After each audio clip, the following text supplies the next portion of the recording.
I only have a short time with y'all today, and so I'll try to get to the meat of my experience in comprehensive sex education and tell you how I even got there.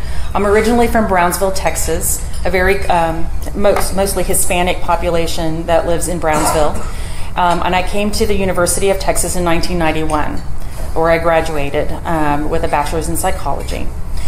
During that time, I was asked to volunteer at an organization, and I decided to choose an organization called Algo Informicida in Austin, Texas. I believe they might still exist. And I did that because I had an uncle who identified as gay, and I never met him until the 80s when he came to visit us because he was dying because he had contracted the HIV virus. So I decided to join and volunteer the Austin Latino-Latina Gay Organization, who received funding to provide case management to people living with HIV, in particular people of color, and they also did prevention education. And I thought, well, if I get myself involved with this organization, I'll understand what my uncle went through and why he couldn't be with us in the Rio Grande Valley. So what I discovered was public health education, and it was risk reduction education. At first, I was uncomfortable with it, and I thought, well, you know, can't we just tell people to avoid some of this information? But I was told over and over again, no, this is the way they can do it safer. Because you see, risk avoidance education, or risk reduction education is about relativism. It's about do not judge the individual for what they're doing. For example, when I was being taught how to reach out to teenagers, I was told to go to Planned Parenthood, which was right across the street. And at the time, the head of their education department was Dottie Curry. And she was a person from the community. She lived in the community and she educated in the community. And she began to tell me about the teenage problem with pregnancy and some of the horror stories of girls coming into the clinic with all forms of things that I really don't want to repeat, but shocked about what these girls were coming in with, not just diseases, but even objects and such in their bodies. And I said, you've convinced me. You need to tell me, how do I teach them not to have sex? And she said, no, dear. And she patted me on the knee and she said, we're not going to teach them not to have sex. We're going to teach them how to do it safer. We're going to meet them where they're at, and we're just going to teach them how to do it safer. And safer for them is condoms and lubrication. But they also talk about behavior change, and they say, well, a lot of people don't want to use condoms and lubrication because it doesn't feel good, or it doesn't, you know, whatever the reasons are. So part of comprehensive sex education and risk reduction is to also teach them how pleasurable it is to use these types of things, condoms and lubrication. And it also means that we need to role play different ways that you can talk to your partner and convince them to use condoms and lubrication. And we're also taught that when we see a sea of people and teenagers, assume that they're doing everything. Don't ask them what they're doing, just assume that they're already doing it, which would include vaginal, anal, and oral sex. So we are to speak candidly to those teenagers about all forms of sex and how condoms and lubrication can help them, giving them a false message that they're going to be protected. I wasn't comfortable with doing this, and so, but I was being taught by my leaders in the community, these experts at Planned Parenthood, that this was the only way, that there was no way that we could convince people not to have sex. There was no way we were going to convince children and adults not to have sex. So we just have to give them the resources, even if their parents don't want them to have it. Because what they told me is parents are a barrier to service. Once the parents know that this is happening, we'll never see them in the clinic again. So we need to let them know that it's safe to come here. So as I was being invited into different schools around East Austin mostly to talk about this with teenagers, I was literally, and this was back in the 90s, I was sneaked into the school. And the teachers would just wink at me and walk away, allowing me to say what I needed to say to the teenagers.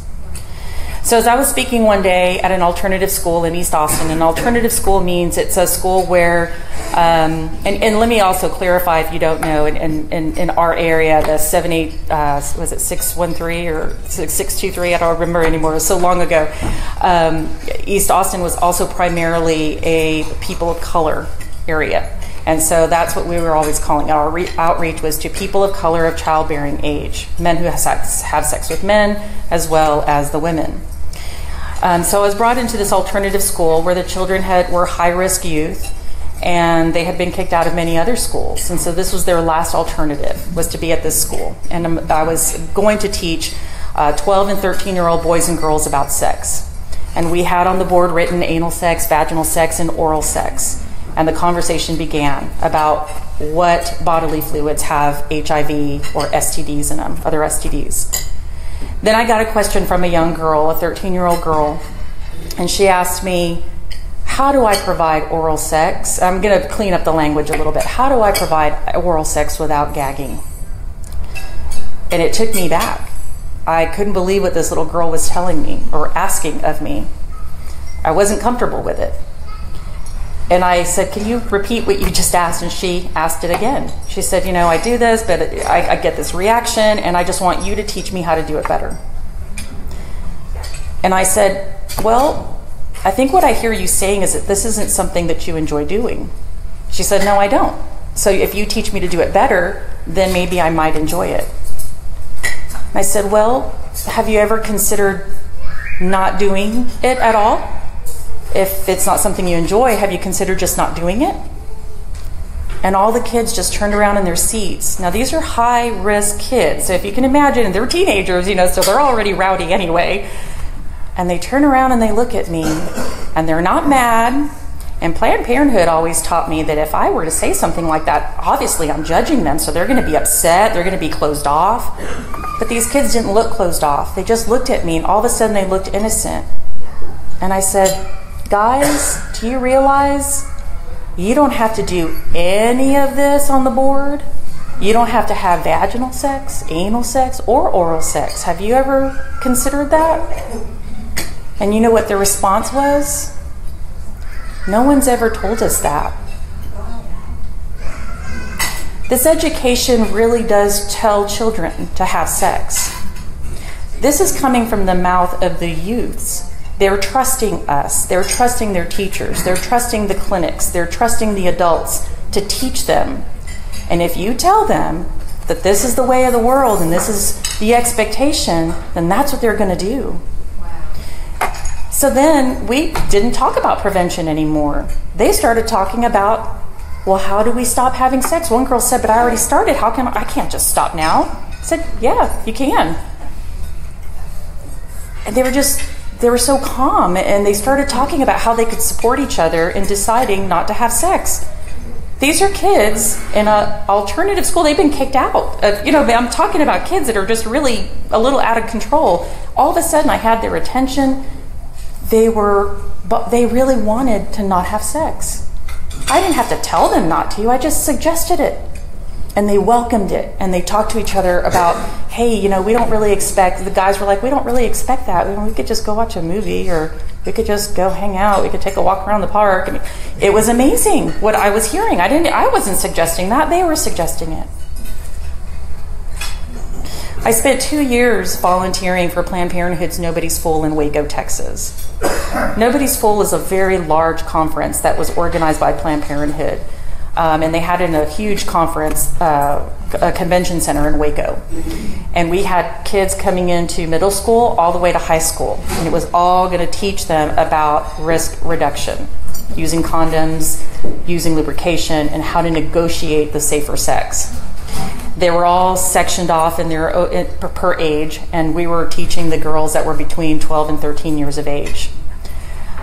In that room where we had them, we had 3 teachers. One was going to teach them about puberty, their bodies. Another one was going to teach them about STDs, show them a video of actually teenagers who were, the opening scene is 2 teenagers in bed. You can tell they just finished having sex, and the rest of the video is about, oh, I got a disease, now I have to tell people, now I have to go to a clinic. And so the whole video is just about having sex. And then I chose to talk about healthy relationships. That first year, I left there convicted. I was so angry. I did not like what the kids were being taught. It did not settle well with me, and I was still invited to come back the next year. And I thought, I'm never going to go there again. But then I thought, you know what, this time I'm going to do it my way. And so I had the girls in my group, and I said, I'm going to do relationships again. We're going to talk about that again and their futures. So I had the girls in my little group, and the other teachers were over to the side talking to their groups. And I started asking them, hey girls, so what do you want in life? What do you guys, tell me about your dreams. What do you want to be? And so I had volleyball player, I want to be a nurse, I want to be a dancer, I want to be a teacher, and these are just 12, 13-year-old girls, and they're just excited about it. Okay, great. That's great. Tell me about your best friend. Think about someone who you just trust, has your back, no matter what you do, they're always there for you. Think about what is it about them that makes you feel that way and so safe about them. And so they started mentioning all the things that make them feel safe with this person, that they're honest and they always take care of them. And they were just going on and on about it. I'm like, okay, that's really good. I said, well, what about in dating relationships? Are y'all been talking about dating? And they started snickering. And I said, well, what should he look like? What should that guy look like? And they're like, oh, I don't know. Well, do you think that maybe he could be a lot like your best friend or that person that you trust? That maybe he respects you? And they're like, yeah, I could have him trust. Yeah, that would be good. It's like, yeah, so maybe the person you date is someone who admires you, respects you, protects you. Yeah. So they started thinking about that. I said, well, let's go back to your dreams then. Let's talk about that a little bit. So what would keep you from being that nurse or that volleyball player and all the things that y'all mentioned? And in the context of where we were, they said, well, being in an abusive relationship or getting pregnant. I'm like, yeah. I said, so what do you guys think you should do? Well, make sure we choose, the partners wisely, stay with your friends, or maybe don't date so quickly. I mean, they were coming up with all these answers themselves. Like, okay.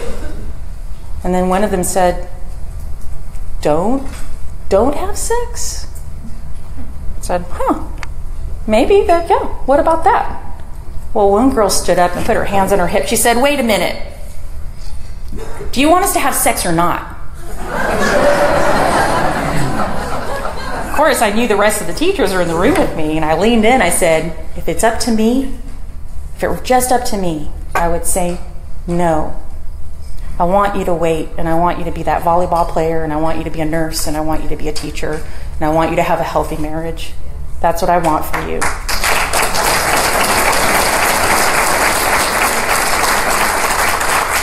What I saw in those girls when I said that was relief.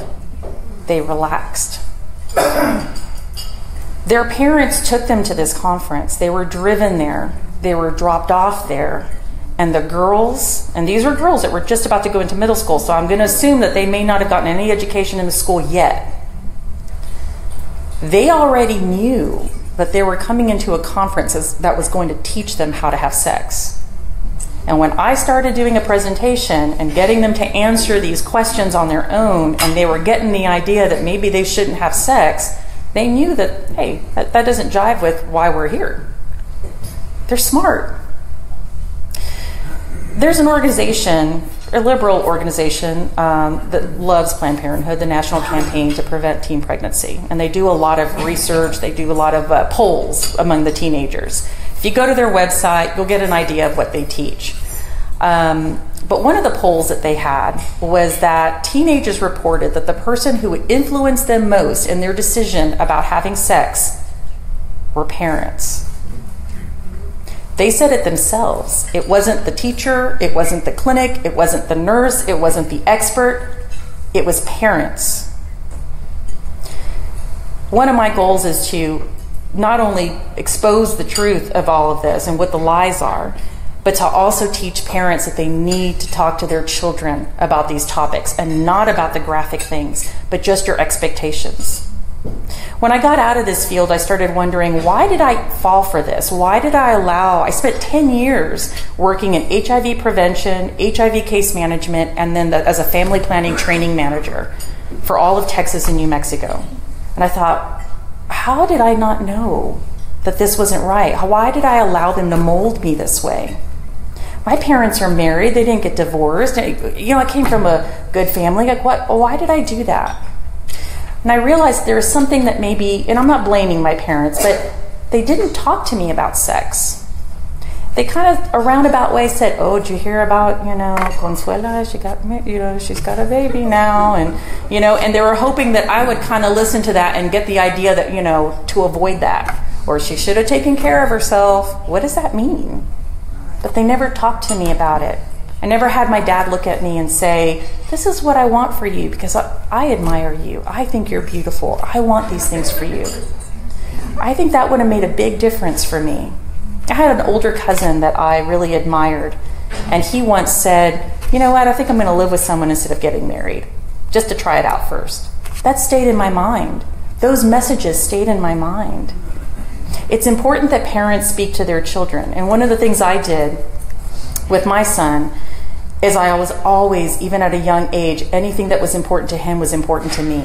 And this is what I teach my stepdaughters when they've asked me about their kids and how to raise them. If your child comes up to you and wants to talk to you for an hour about a pencil that they received from their teacher as a prize or something at school, you stop and you listen to that. And I did that because I knew that when he became a teenager, he would not want to speak to me. But if he knew, if I had this habit that mom always listens and mom thinks I'm important and everything I think is important to her, then I knew that as a teenager, he would come to me and talk to me. And guess what? He did. He's 18 years old now. And I can tell at 18 that, there's some things he probably doesn't tell me, and that's okay. He's an adult. Things are a little different. But boy, that kid has told me so much, which is why my stepdaughters ask me, how did you raise your son? Because he's a great kid. My own mother says, how did you learn to do this? Because y'all are so close. Because parents, we need to put our phones down. Even if you're tired. I was a single mom for 9 years. You have to stop and sacrifice as parents and be there for your kids. I don't necessarily know how I'm going to do that, how I'm going to teach it, how I'm going to help change the culture, but that's one of my goals, and I hope you'll join me in that. Another important point, though, about Planned Parenthood that I want to emphasize and risk reduction education is that they truly believe that our teenagers have an insatiable appetite for sex. They don't think there's any way that you can stop it. And so that's why they need to continue giving your children condoms and lubrication and access to abortion. And they don't believe that your opinions and that your values for your children are important because they know better. And because you're old-fashioned. And like they've always said to me, parents are a barrier to service. So when a child goes into a Planned Parenthood, they can give a different name. They can give a friend's phone number. They're encouraged to do anything possible to keep secrets from their parents. And what do we teach our children when they're young? Secrets are not good. If there's an adult who tells you to keep a secret from your parents, that's a red flag. But yet that's what Planned Parenthood does. And they do it, and I think some of those people really think that they're helping. They do. Because they're, well, mom is going to get really mad. And then she won't be able to come and get access to care. And then she's going to get pregnant. I mean, they really do believe that. But if you think about it, a lot of the ways that they teach the education, how they groom the kids, one of the first exercises in this kind of education is to have them list all of the slang terms for sex and body parts. And it's uncomfortable. And they giggle, but they're still told to do it. That is breaking down inhibitions. It's very similar to grooming for child sexual abuse. Do they see it that way? Did I see it that way? No, we didn't. But I see it that way now, and I know you do too. It's really important that we let parents know what this education is really like, and that these organizations exist based on their secrets. A year before I left, I went to a human trafficking conference because I just wanted to. I knew it was an important topic. This was back in probably 2008 or so here in Austin. And I learned all about human trafficking and how to identify a victim of human trafficking. And my boss at the time at the organization called Center for Health Training, who had the Title X training grant, said, yeah, go ahead, go do that. So I attended that conference. A year later, the Title X grant actually had as a key concept that we needed to identify, the clinicians needed to learn how to identify victims of human trafficking. So I was like, perfect, I went to a training. I'm going to teach that. So I went to Corpus Christi because Planned Parenthood always had enough money to pay for me to go and visit them and train them all on their own. So I was in Corpus Christi at a hotel in a big conference room teaching them about Title X requirements, And then I started talking about human trafficking. And I said, you know, when a teenager comes in or a young girl comes in and you just kind of get that feeling she's not really with her dad, or, you know, you just kind of have this feeling it's someone that, either someone who's trafficking her as a pimp, or someone who's having sex with her, and, you know, then, and you know what I'm talking about, is what I told them. I said, that is also considered human trafficking. Statutory rape, human trafficking. And it was a room about this big. And they all were just like, just kind of shaking their heads. I said, well, you know, this young girl is vulnerable. She doesn't know how to tell you, you know, what's happening. You need to use your counseling skills to be able to get this information from her and protect her. They started giggling and dismissing what I was saying. I said, I don't understand this reaction. Can you tell me, you know, guys, this is real. This is human trafficking, you know.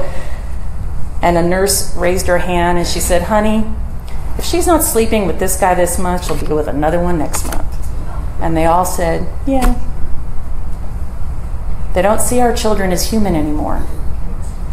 They don't. And a common phrase was, don't ask, don't tell, like in the military for homosexuality. If you don't ask them, then you don't have to tell. And they love using that. If I don't ask the girl how old she is or who she's having sex with, then I don't have to tell. And they actually think they're doing this girl a favor. Our communities are at risk. These evidence-based interventions that they say are effective or based on evidence, they're not. They're based on self-report. I challenged them about that in the 90s when I went to a training on when the CDC first put out evidence-based interventions. I said, guys, what's the evidence for this? And they said, self-report. I said, seriously? That's it? Just because someone walked in and said, yeah, you taught me to use them and I've used them 3 out of 5 times, that's evidence-based? It wasn't until a couple of years ago that Ascend and the HHS actually admitted that these interventions are not working and that they're not scientifically sound. And that made me very angry, because I was teaching that since the 90s in communities that are dying. And the CDC is actually telling us to use these evidence-based interventions and supporting it and defending it all these years, while the people in our own community, just on the other side of 35, are dying. If you look up the statistics for the CDC and the STD rates in 2016, those STD rates are still increasing. They have not declined. Our children are still at risk, mainly 15 to 24-year-olds and men who have sex with men. This education hasn't helped. It is meeting them where they're at, like Dottie Curry told me to do, but it's also to leave them there. Why is it that we've decided that when it comes to sex, that we just want to let people continue being in high-risk behaviors? We have other health models, like smoking cessation. It's like, avoid it, don't do it. Don't do drugs. But when it comes to sex, it's, oh, put a condom on it. Statistics also show that children, young people who have sex early, are more likely not only to have diseases, get pregnant, they won't do as well in school, which has nothing to do with becoming pregnant, and also have higher rates of depression. Those children who have chosen to avoid sex have higher grades, are more likely to go into higher institutions of learning, and are healthier. You can look it up for yourself. It's not a secret. So why is it that we have all this evidence, but yet we continue to do this education? I don't know, but it's going to take people like you and organizations like Texas Alliance for Life to help stop it, because this kind of education is what's also leading to the abortions that we are fighting against. Abortion is always the only option for these organizations. That's right. When I asked them, when I started to question the education, and when I started to question innocently, I was like, guys, have you noticed that we really do promote abortion? They're like, what are you talking about? I said, no, really. We really do. We don't have adoption people at our conferences. We don't ever talk about abstinence, except for the one sentence that says it's the only 100% way to avoid pregnancy and STDs. And after that, we just talk about sex. Have you ever noticed that we really promote abortion? And I'm like, Monica, what are you talking about? they were realizing that I was changing. And I was realizing what was really happening. I was told by my supervisor before I left, if you're not pro-choice, you don't belong here. And this was an organization that was funded to provide training for Title X. I don't know how to fix it, but I know I can't do it all on my own, just like Joe can't do it all on his own. We need your help. One of the things movement I want to start is that it takes a family. It takes a family to raise children.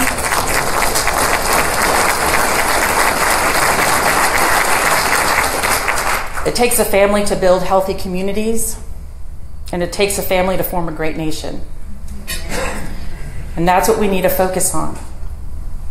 We need to clean up our schools. We need to hold our clinicians accountable. We need to set up proper legislation. But even with legislation, we need to hold each other accountable. And we need to find a way to change the culture through the families. And we know that the other side knows this because they are putting these curriculums starting pre-K. They know that if they get to our children, that they're going to change the culture. And they're doing it. So we can't be passive. And we can't just be meeting together. We need to go out into the community and make a difference, however you can. One of the things that has come to my attention as well is that people like me, you either like me right now or you still hate me because of what I used to do. But I want to read something to you that as I was preparing for this, I thought, God, what do you need me to say? And this is in Jonah. But God said to Jonah, do you have a right to be angry about the vine? I do, he said. I am angry enough to die. If you remember, Jonah was asked to go to Nineveh to show God's grace because they were a lost people. And Jonah didn't want to do it. He was angry. He didn't want them to have grace. He wanted punishment for them. But the Lord said, you have been concerned about this vine, though you did not tend it or make it grow. It sprang up overnight and died overnight. But Nineveh has more than 120,000 people who could not tell their right hand from their left, and many cattle as well. Should I not be concerned about that great city? Organizations like And Then There Were None, and many of you know that praying for these educators, praying for the clinicians is important. I don't know who prayed for me, but someone prayed for me and helped me get out of this. And God convicted me and helped me to see, because all of the proof was right there, but I couldn't see it. I didn't know my left hand from my right. Grace and compassion does not mean that we leave people where they're at. Grace and compassion founded in truth leads us to great paths. And it's going to take courage, and it's going to take work. I'd like to open this up for any questions that you may have. I'm sure you're curious.